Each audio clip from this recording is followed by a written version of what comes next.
എവിടെയായിരുന്നു ഇതുവരെ? ഞാൻ ബാലകൃഷ്ണനോട് ചോദിച്ചത്. ഞങ്ങളിങ്ങനെ പുറത്ത് കാറ്റ് കൊള്ളാൻ വേണ്ടി പോയതാ. അതെ അതെ, നല്ല കാറ്റാണല്ലോ വായിന്ന് വരുന്നത്. മദ്യപിച്ച് ലക്ക് കേട്ട് തോന്നുമ്പോ കയറി വരാൻ ഇറങ്ങിപ്പോകാനും ഇത് സത്രമൊന്നുമല്ല. ഞാൻ ഡോക്ടറോട് പറയട്ടെ? അയ്യോ സിസ്റ്ററെ, ഇതൊക്കെ എന്തിനാ ഡോക്ടറോട് പറയുന്നത്?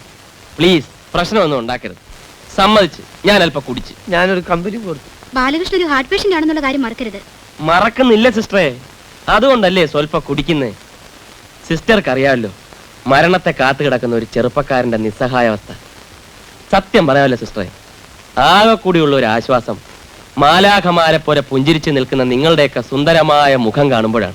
തീർച്ചയായിട്ടും ഭാവി ജീവിതത്തെക്കുറിച്ച് ഒരുപാട് സ്വപ്നങ്ങൾ നെയ്തുകൂട്ടിയ ഒരു ചെറുപ്പക്കാരനാണ് ഞാൻ.